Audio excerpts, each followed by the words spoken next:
ज्ञान के मार्ग में पीछा नहीं रहना चाहते तो जुड़े हमारे चैनल अनमोल जानकारी के साथ और पाइए अच्छे ज्ञानवर्धक जानकारियां। दोस्तों, पंचांग के अनुसार इस साल भाद्रपद माह के कृष्ण पक्ष की अष्टमी तिथि की शुरुआत 26 अगस्त की रात 3:39 पर होगी। 27 अगस्त रात 2:19 पर इसका समापन होगा। ऐसे में 26 अगस्त 2024 के दिन कृष्ण जन्माष्टमी का रखा जाएगा। हर साल भाद्रपद मास के कृष्ण पक्ष की अष्टमी तिथि को कृष्ण जन्माष्टमी के रूप में मनाया जाता है।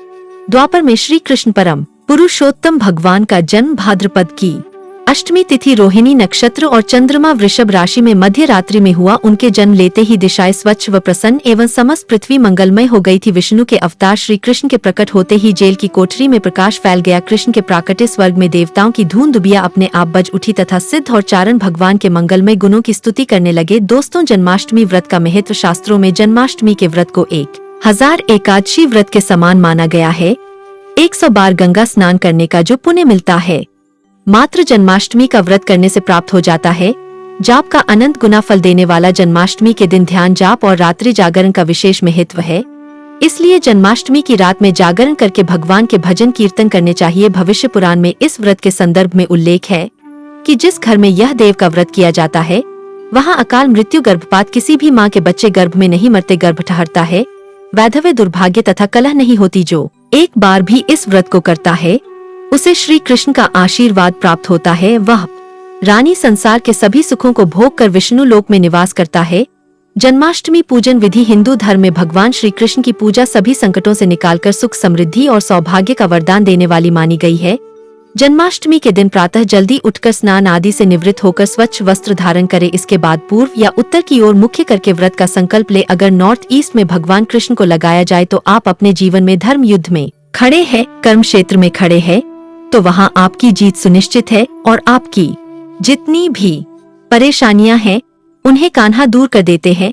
माता देवकी और भगवान श्री कृष्ण की मूर्ति या चित्र पालने में स्थापित करे। पूजन में देवकी, वासुदेव, बलदेव, नंद, यशोदा आदि देवताओं के नाम जपे। रात्रि में 12 बजे के बाद श्री कृष्ण का जन्मोत्सव मनाए। दोस्तों, जन्माष्टमी पर कान्हा को पीले चंदन या फिर केसर का तिलक जरूर लगाए। साथ ही साथ उन्हें मोर का मुकुट और बांसुरी जरूर अर्पित करे। लड्डू गोपाल को पंचामृत से अभिषेक कराकर भगवान को नए वस्त्र अर्पित करें एवं झूला झुलाए। तुलसी डालकर माखन, मिश्री व धनिये की पंजीरी का भोग लगाए। तत्पश्चात आरती करके प्रसाद को वितरित करे। दोस्तों, कृष्ण जन्माष्टमी कब है?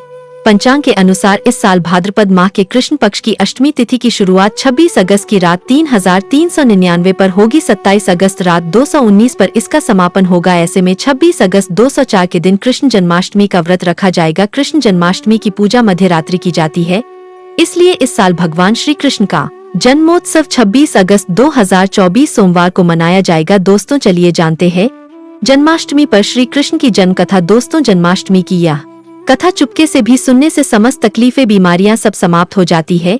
पितृ दोष, मंगल दोष, काल सर्प दोष, शनि दोष तुरंत ठीक हो जाते हैं।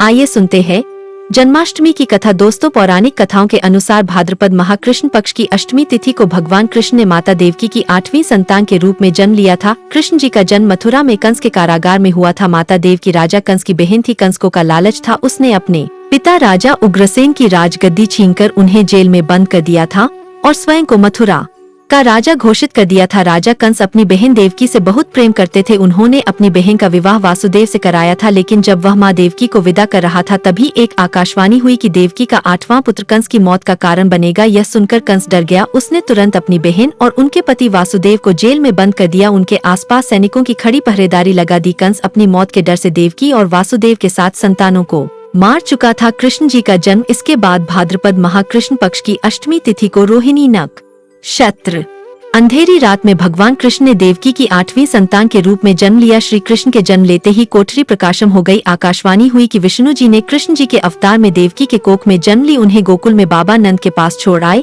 और उनके घर एक कन्या जन्मी है। उसे मथुरा लाकर कंस को सौंप दे। कान्हा चले गोकुल धाम। आकाशवाणी सुनते ही वासुदेव के हाथों की हथकड़ी खुल गई। सभी पहरेदार सोने लगे। कान्हा को एक टोकरी में बाल गोपाल को रखकर सिर पर रख लिया और गोकुल की ओर चल पड़े। कान्हा को गोकुल धाम ले जाने में वासुदेव को कई मुसीबतों का सामना करना पड़ा। यमुना नदी कृष्ण जी के चरणों को स्पर्श करने के लिए उफान पर आ गई, लेकिन चरण स्पर्श के बाद वह फिर से शांत पड़ गई। वो कान्हा को बाबा नंद के पास छोड़ आए और गोकुल से कन्या को लेकर वापस लौट आए। जेल अपने आप बंद हो गया। और उनके हाथों में हथकड़ियां लग गई। कन्या के रोने की आवाज सुनते ही सभी पहरेदार उठ गए। कंस बंदी गृह आया। वह कन्या को देवकी और वासुदेव की 8वीं कन्या समझ उसे मारने चला, लेकिन वह आकाश में उड़ गई और फिर से आकाशवाणी हुई कि कंस को मारने वाला अब इस दुनिया में पैदा हो चुका है। बाबा नंद और उनकी पत्नी माँ यशोदा ने कृष्ण जी का पालन पोषण किया। राजा कंस ने कृष्ण जी का पता लगाकर उन्हें मारने की खूब कोशिश की, लेकिन कंस की सारी कोशिशों विफल हुई और कृष्ण जी को कोई मार नहीं सका। अंत में श्री कृष्ण ने कंस का वध किया। राजा उग्रसेन को फिर मथुरा की राजगद्दी सौंप दी। इस तरह से जन्माष्टमी की व्रत कथा पूरी हुई। दोस्तों, आगे बढ़ने से पहले कमेंट बॉक्स में अपनी राशि भी डाल दीजिएगा। यदि हमारे पास कोई उपाय होगा तो वह आकर हम आपके कमेंट के रिप्लाई में बता देंगे। दोस्तों, जन्माष्टमी पर भूलकर भी ना करें यह गलतियां। तुलसी को लेकर ना करें यह गलती। जन्माष्टमी के दिन भूलकर भी तुलसी की पत्तियां तोड़ने से बचना चाहिए। दरअसल शास्त्रों में कहा गया है कि कृष्ण भगवान विष्णु के अवतार है और उन्हें तुलसी अति प्रिय है। ऐसे में इस दिन तुलसी की पत्तियां नहीं तोड़नी चाहिए। जन्माष्टमी से पहले आप तुलसी तोड़कर रख ले। बिना तुलसी के जन्माष्टमी का पर्व अधूरा है। भगवान कृष्ण किसी भी ऐसे भोग को स्वीकार नहीं करते जिसमें तुलसी पत्र ना पढ़ा हो। ऐसा भोग पाप के समान होता है, जहरीला माना जाता है। चावल खाना, यह बात तो सभी जानते हैं कि एकादशी के दिन चावल नहीं खाने चाहिए, लेकिन बहुत ही कम लोग जानते हैं कि जन्माष्टमी के दिन भी चावल को खाना वर्जित होता है।